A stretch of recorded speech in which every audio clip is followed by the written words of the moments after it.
that endo so you can let go. At any degrees, my temperature get from boiling hot to freezing. When I release, you can see the reason I'm so cold. All your dreams and your aspirations. Rats had busting bullets with no hesitation. Couldn't wait for the parole board to go and give me your release date, February 28th. Now I'm home on the phone 24, trying to capitalize and get more dough, so. And I do what I do all the time. Ooh, I gotta shine. I'm like bling bling. This is my. Shante Harris Dupri, aka the Brat, born April 14, 1974. Today's feature is a rapper that had the talent, timing, and music pedigree to be one of, if not the best female rappers of all time. Back in the mid-90s to early 2000s, the Brat went platinum on 2 of 4 albums and gold on a third, carrying So Def as a label in that span, right before Bow Wow hit the scene and became the phenomenon he did, specifically for the label. She had an interesting opportunity being with one of hip-hop's standout labels at the time, but also one of hip-hop's greats at finding and developing talent in Jermaine Dupri. There was literally no artist he didn't work with at the time, and as far as discovering talent young and under the radar, there's no one who did it like Dupri. When Brat came on the scene, she was one of his first protégés and only female rapper in the game with a sound quite like hers.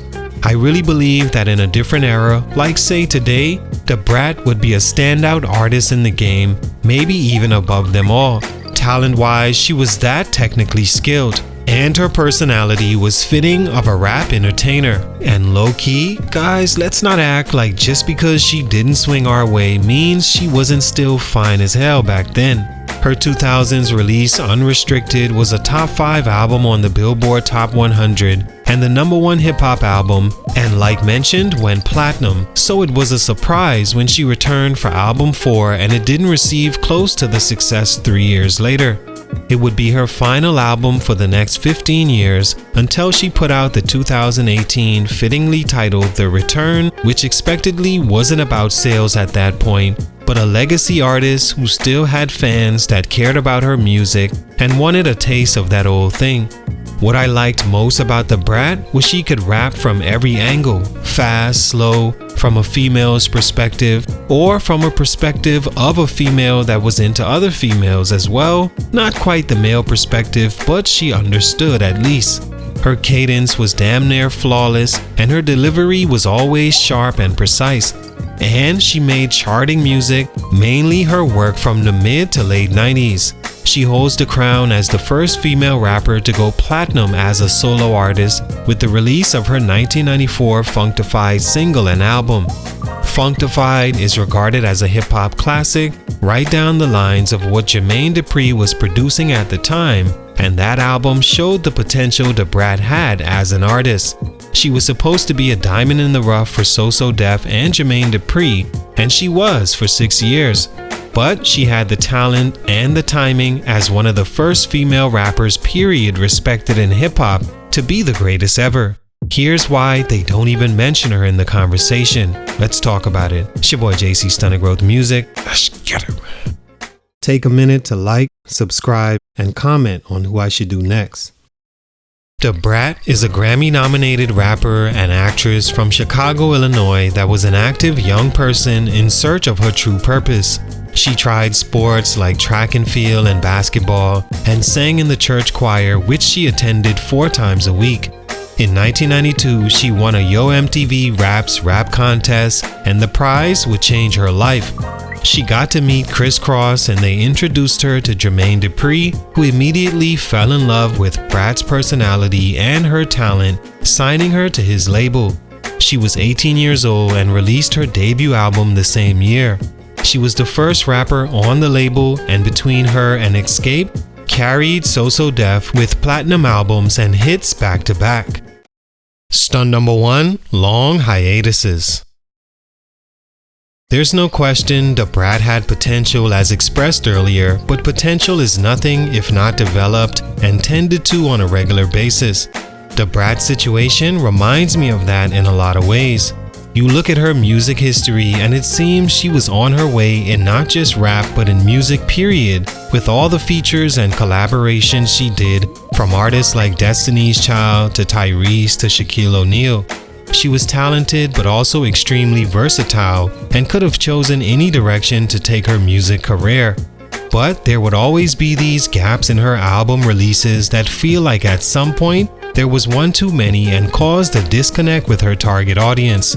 You take an artist like Drake, who's only one of the best-selling artists of all time and has been on top of the rap game for over a decade now. There's never a disconnect album-wise with his fans because the most time he'll take off is a few years, and even then he releases an EP or collaboration album with someone else to hold you over.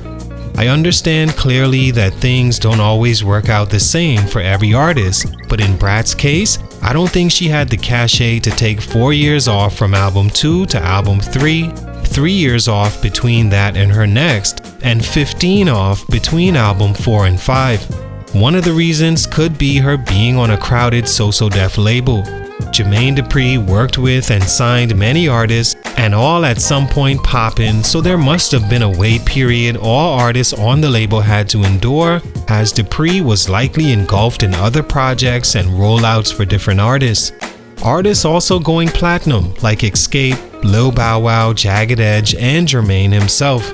Also between the Brat's 3rd and 4th album, late 2022, Dupri moved his label from Columbia Records to Arista Records after his Columbia distribution deal ended, and that different machine could have disrupted the well-oiled rapport the Brat had with the people working with her projects at Columbia, opposed to the new employees at Arista that didn't know or care about the new girl coming in.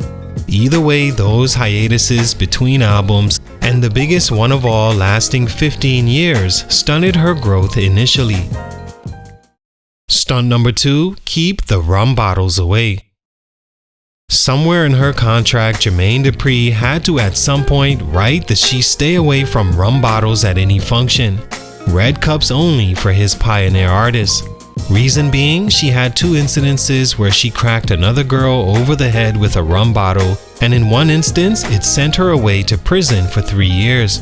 In 2000, she was arrested and charged with reckless conduct and pled guilty to the accusations she assaulted a woman with a bottle, and this time she received only probation and had to pay a small fine.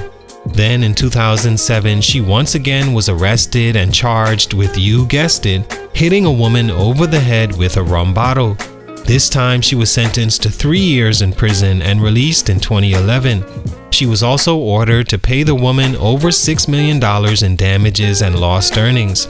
This may explain why she stopped altogether from releasing much music. At the end of the day, $6 million is a lot of money to just work for, then give it all away. Especially to a person you hated so much in a moment, you made them wear your Parrot Bay over their heads. With all her wages likely being garnered directly from her paychecks, putting out an album or music at all just didn't make much sense. That sentence and judgment pretty much ended her career on an earnings standpoint as she quickly faded away. Stunt number 3, a different era.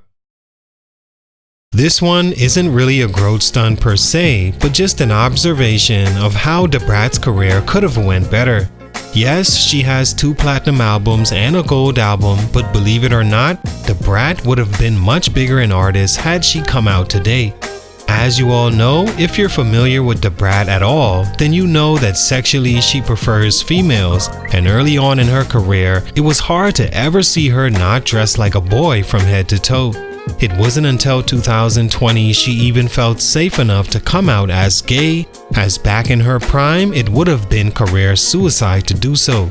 I mean, who couldn't tell she wasn't into guys, but to actually come out and have a public relationship, which she's doing now, was a no-go back then. In this era, she would have been championed and pushed all the way to being the face of homosexuality and applauded for being brave enough to tell the world what 99% of us don't give a fuck about anyway. But whatever.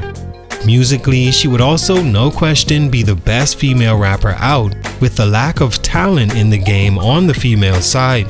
Have ass, shake it, and you're a star, supported by all the simps. Or don't have curves, but shake some anyway, and it's the same. Talent is highly secondary. She was solid in her era, but would have been a legend in this one. All in all, the Brat to me was still a dope artist with a dope personality that seems cool to hang out with, and her talent was off the charts in her prime. She was supposed to be the best ever, but for these reasons, her growth was stunted. Salute, much respect. It's your boy JC, Stunted Growth Music, and I'm out.